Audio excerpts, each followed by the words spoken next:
to death early on the morning of January 6, 2000. His death, the conclusion of 5 months of legal wrangling after the death warrant was issued. He was convicted of the 1994 double murder of German couple Horst and Trude Hennings. Prosecutors and police say Mitchell, 20 years old at the time, broke into the couple's Treasure Abaco home and stabbed them to death as they slept.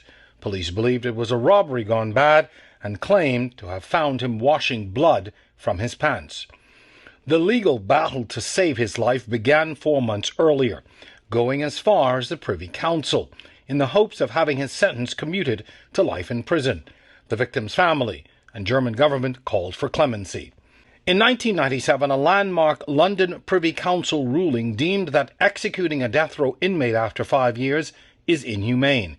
Mitchell hit the 5-year threshold in August of 1999.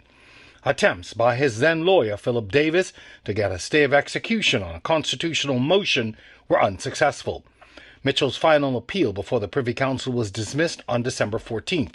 In late December of 1999, Mitchell was read his death warrant and preparations began for a double execution on January 6. Convicted murderer and well-known beautician John Higgs was scheduled for hanging the same day. He was convicted of the 1993 murder of his wife Joan. Higgs escaped the gallows by taking his own life the day before his scheduled hanging. He was found with a deep cut to his right wrist.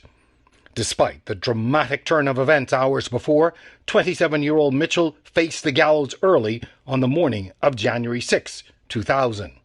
Media reports on that day described an eerie silence at the Foxhill compound. After 7 that morning, a death notice hung from the prison gate, confirming the execution. A few hours later, he was buried in the prisoner's section of a nearby graveyard. Mitchell's execution ended a spate of 4 years of hangings after a 12-year hiatus. Thomas Reckley on March 13, 1996. Days later, Dwayne McKinney on March 28th. 2 years after, on October 5, 1998, Trevor Fisher and Richard Woods were put to death in a double execution. Mitchell's execution came 2 years after. It's been 23 years since this series of events, and while still on the books as the punishment for a capital crime, the gallows at the Department of Corrections remains unused as the ultimate punishment for criminal activity. Reporting for Our News, I'm Jerome Sawyer.